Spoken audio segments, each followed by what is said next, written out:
In the recent weeks celebrating Native American Indian Heritage Month, you've been told a lot about my own life, about my grandfather, and how every day was a lesson to be taught or a lesson to be learned. In a recent video, I told you about how we would go fishing so much, and even though we brought, modern fishing equipment, he would always bring a homemade fishing spear, the shaft made out of a willow limb, the spear tip made out of a wild hawthorn, how it was made to pierce the fish, and it was connected to the shaft by braided catgut string, and you pull the shaft back and the hook would stay planted in the fish, and you'd use the string to pull the fish in. Whenever I'd ask questions, my grandmother would always say, "Shh, just listen to what he has to say. Listen to the elders." Today we're going to listen to an elder named Chief Black Elk.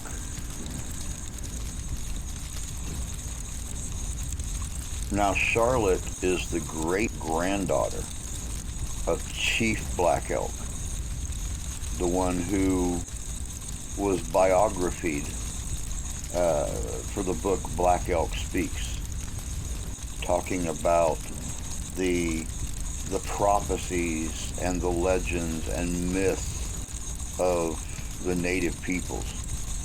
Charlotte herself has become an activist for Native American rights, religion, language, art. Let's check this out. I guarantee this is going to be good.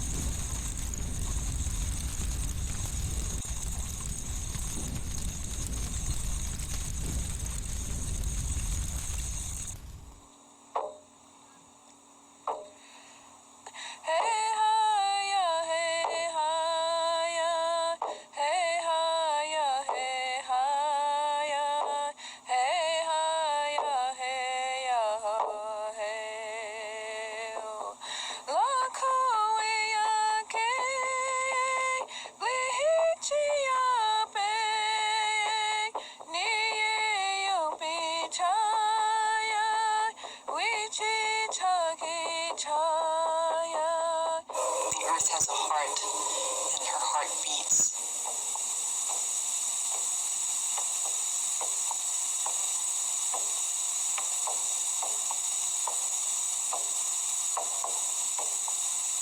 For Lakota people, we say that's the heart of everything that is.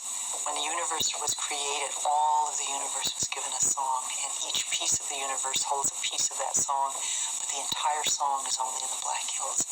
And when we go there and we perform our ceremonies, we revitalize the beating of the heart.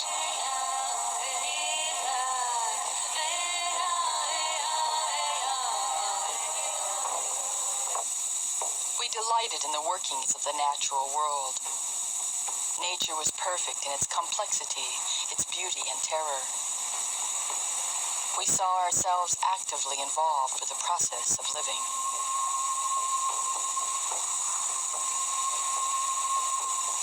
This land wasn't just a wild land where we went from plant to plant and ate where we could. In fact, it was a very well-managed environmental system.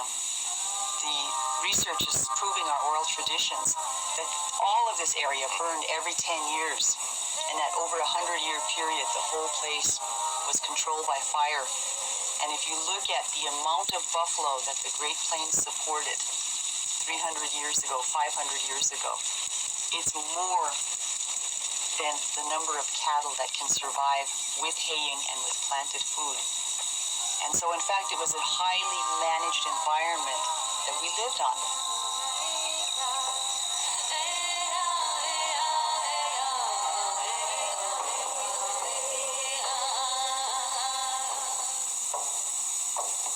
All of our teachings of relationship go back to the initial relationship with the earth, that the earth has 4 children. And of the 2-leggeds, she has the bear and humans. And so we not only have to behave responsibly with each other, but also with all the things that live. because they too are people, and they have a right to live, and they have a right to a good life, and we have to treat them respectfully. All our relations shared our origins, and they were our lifeline to survival. We observed them and emulated them, honored them and praised them. Their flesh became our flesh. Their spirit became our spirit. Roles and responsibilities within our daily lives were specifically defined.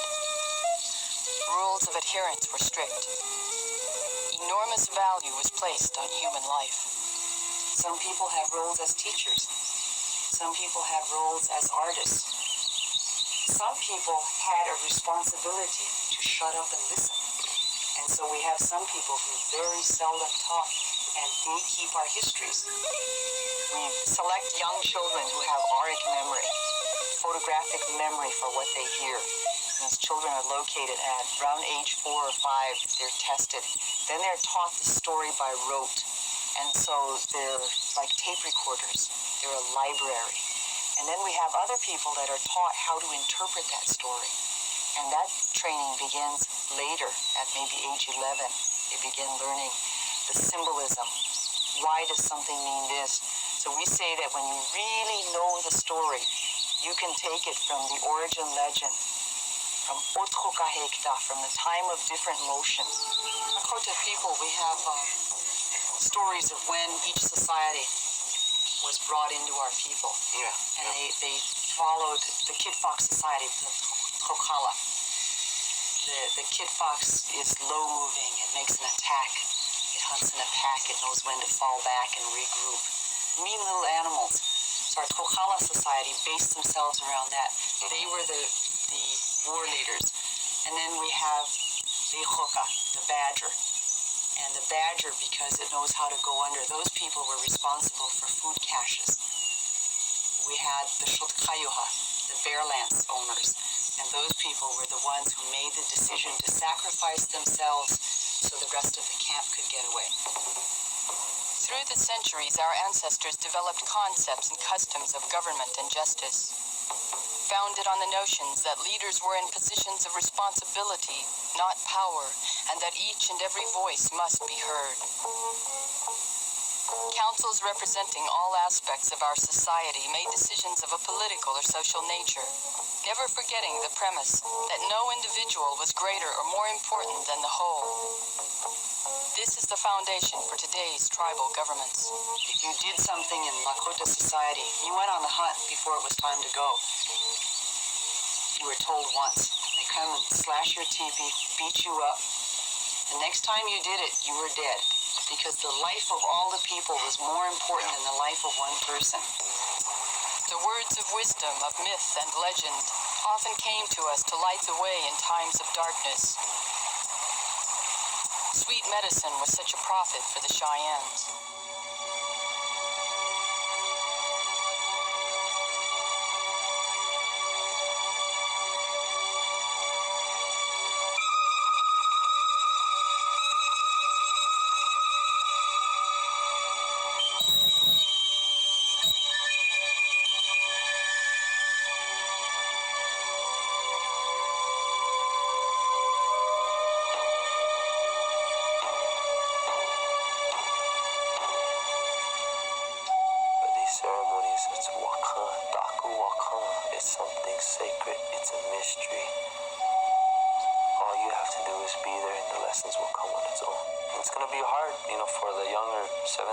Generation, the seventh generation, to hold on to these our wolakot, to hold on to our way of living because of money, because of drugs, because of alcohol, because of jealousy, hatred, all because of these all these different things that are diseases of the mind.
future is yet to come.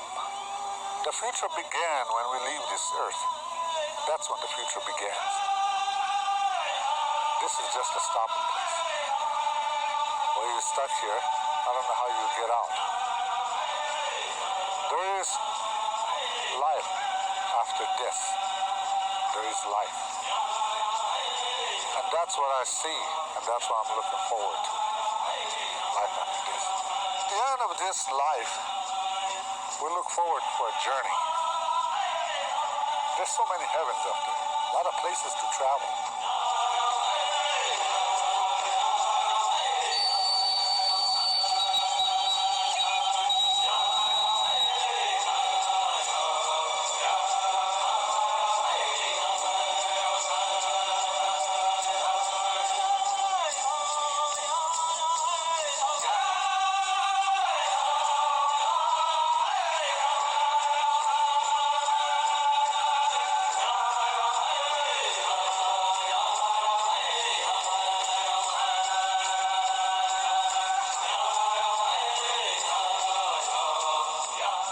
Contamination begins, pollution begins in the mind.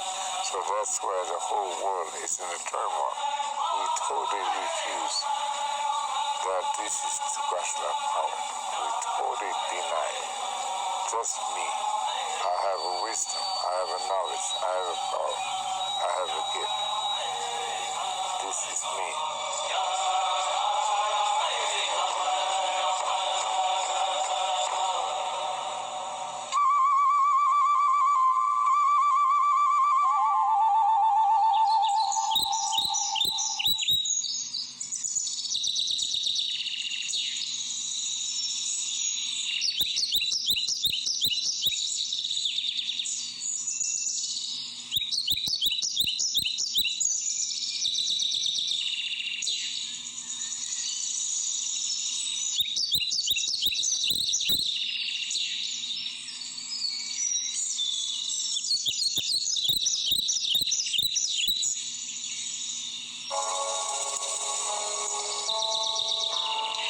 Best thing to look at is look at the origin legends of the Judeo-Christian people.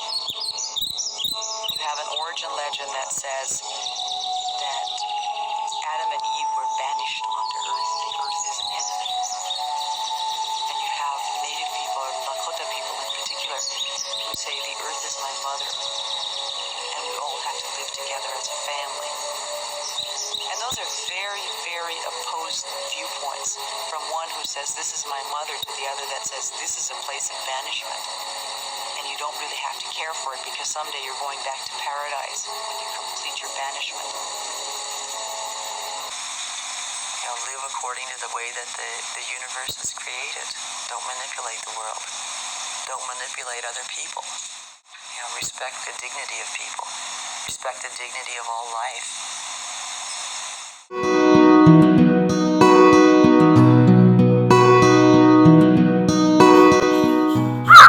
Hey guys and gals, it's your buddy Drew with Living History's Mysteries and Three-Eyed Raven Productions. I'm sitting here in Santa's little workshop up here at the North Pole, USA, watching things come together, and frankly, I couldn't be happier. This place is full of joy, it's full of love, it's full of hope, and it's full of happiness. I just wanted to send you guys a real quick reminder that we have our Secret Santa plan, or as some people are calling it, Drew's Santa Claus, going on from now until December 15th, 2022. It's our Adopt a Family program and our Toys for Tots. Like I said in a previous advo for it, ever since I started this channel, I have wanted to help people. And what better time of the year to give a little hope, give a little joy, and help out those that are less fortunate. So, as always, if you want to make a cash donation to help out with the Toys for Tots or the Adopt a Family program, you can send your cash donations right here. Same PayPal we always use. And of course, if you would just like to send gifts, even if it's canned goods, everything is going to come in handy. And I'm really hoping, before it's all said and done, that we could actually give a Christmas dinner to a family who otherwise couldn't. But if you want to just send gifts, get a hold of me right here at livinghistorycomesalive@gmail.com, and I'll send you out a mailing address where those gifts can be sent. If you just want to send cards, just well wishes and a little bit of Christmas spirit and a little bit of love, you can send, once again, contact me at livinghistorycomesalive@gmail.com, and I'll send you a mailing address where that stuff can be sent. So you have the PayPal account where any cash donations can be sent. You have the Gmail where you can get a hold of me for a mailing address to send non-perishable food items, gifts for either the Toys for Tots or the Adopt a Family program. What else could we do besides spread a little Christmas joy and spread a little Christmas love? All right, Santa, gotcha. But y'all take care. God bless you. God love you. We do. Happy holidays.